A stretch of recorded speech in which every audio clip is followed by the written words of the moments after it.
జర్నలిస్టుల సంక్షేమ చర్యలపై జనవరి 10 తర్వాత ఉన్నత స్థాయి సమావేశం ఐజేయు టీడబ్ల్యూజే ప్రతినిధి బృందానికి మంత్రి పొంగులేటి హామీ ఇచ్చిన నేపథ్యం ఉంది. ఏదైతే జర్నలిస్టులు గతంలో ఉన్నటువంటి జర్నలిస్టులకు ఏదైతే తెలంగాణ రాష్ట్రం వస్తే బతుకులు బాగుపడతాయి, జర్నలిస్టులు జీవితాలు బాగుపడతాయి, జర్నలిస్టులు అనేక సందర్భాల్లో కొట్లాడి తెచ్చుకునే జర్నలిస్టులు అనేక సందర్భాల్లో వాళ్ళు ఇబ్బందులు పడ్డారు. ఆఖరికి ఢిల్లీ సైతం తెలంగాణ జర్నలిస్టుల ఫోరం సైతం ఢిల్లీకి పోయి కూడా మేము తెలంగాణ రాష్ట్రంలో వివిధ పత్రికల్లో వివిధ ఛానళ్ళలో పనిచేసినప్పటికీ ఆంధ్ర టీవీ ఛానల్లో పనిచేసిన వల్ల సూటుపోటు మాటలు అని ఎన్నో మాటలకు గురైనప్పటికీ మానసిక ఒత్తిడిని తట్టుకొని ఇవాళ ఢిల్లీకి పోయి తెలంగాణ రాష్ట్రంలో జర్నలిస్టుల పాత్ర చాలా కీలకంగా ఉందని చెప్పొచ్చు. కానీ అలాంటి జర్నలిస్టులకు ఇదే బీఆర్ఎస్ ప్రభుత్వం మొండి చేయి చూపింది. బీఆర్ఎస్ ప్రభుత్వం వచ్చిన తర్వాత భయంకరంగా దోపిడీ వ్యవస్థ గురి చేసింది, ప్రశ్నించే గొంతుకలను జైల్లో పాల్లేసింది, మాట్లాడేటువంటి గొంతుకలను జైల్లో పాల్లేసింది. ఎలాంటి అంగు హార్బటం లేనటువంటి జర్నలిస్టులకి ఇవాళ డబుల్ బెడ్రూమ్ ఇల్లు ఇచ్చింది.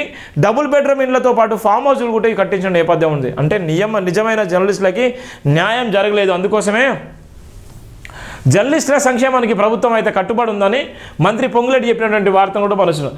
జర్నలిస్టుల సంక్షేమ చర్యలపై జనవరి 10 తర్వాత ఉన్నత స్థాయి సమావేశం ఐజేయు టీడబ్ల్యూజే ప్రతినిధి బృందానికి మంత్రి పొంగులేటి హామీ ఇచ్చిన నేపథ్యం కూడా ఉంది. జర్నలిస్టుల ఇంటి స్థలాలు సంక్షేమ చర్యలకు సంబంధించి జనవరి 10 తర్వాత ఒకరోజు సంబంధిత ఉన్నతాధికారులతో ఉన్నత స్థాయి సమావేశాన్ని ఏర్పాటు చేస్తామని ఐజేయు టీడబ్ల్యూజే ప్రతినిధి బృందం రాష్ట్ర రెవెన్యూ సమాచార గృహ నిర్మాణ శాఖల మంత్రి పొంగులేటి శ్రీనివాసరెడ్డి హామీ ఇచ్చారు.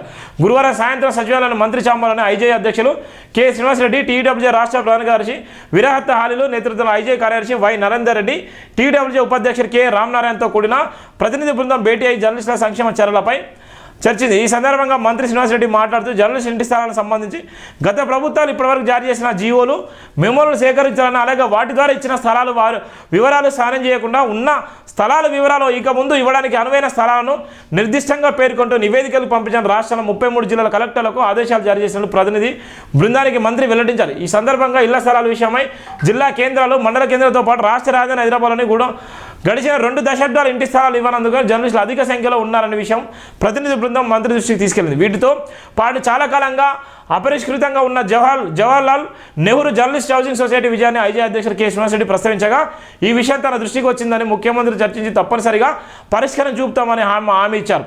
జర్నలిస్టుల నివేశన స్థలాలు ఇతర సంక్షేమ చర్యలకు తమ ప్రభుత్వం కట్టుబడి ఉందని, జర్నలిస్టుల సంక్షేమ చర్యలపై ఒక విధానపరమైన ప్రకటన చేశామని ఆయన తెలిపిన నేపథ్యం కూడా ఉంది. ఇక్కడ ఉన్న జర్నలిస్టులు చాలా కష్టపడి ఎన్నో రకాలుగా ఇబ్బందులు పడ్డారు. కానీ ఆ జర్నలిస్టులకు మొండి చేయి చూపింది. ఇవాళ ఎవరైతే భజన చేస్తున్నారో, ఎవరైతే కేసీఆర్ను భుజస్కంధాలపై మోషిల్లో ఇవాళ అక్షరము సిగ్గుపడే విధంగా ఇవాళ జర్నలిస్టులు తలదించుకునే విధంగా చేశారు. కానీ ఇప్పటికైనా జర్నలిస్టుల ఆత్మగౌరవం పెంచే విధంగా, జర్నలిస్టులు అంటే ఏ పార్టీలకు ఏ మతాలకు సంబంధించిన వాళ్ళని చెప్పే విధంగా జర్నలిస్టు లోకం ఉండాలి తప్ప, జర్నలిస్టులు ఉండాలి తప్ప, ఆత్మగౌరవం పెంచే విధంగా ఉండాలి తప్ప, ఆత్మగౌరవం పెరిగే విధంగానే ఉండాలి జర్నలిస్టులు. కానీ ఆత్మగౌరవం దిగజారే విధంగా, ఆత్మగౌరవం తొక్కే విధంగా, ఆత్మగౌరవాన్ని నీళ్ళపాలు నీటిపాలు చేసే విధంగా ఉంటే జర్నలిస్టులు రాబోయే రోజుల్లో జర్నలిస్టులు అనే పేరు భయంకరంగా ఉండబోతుంది.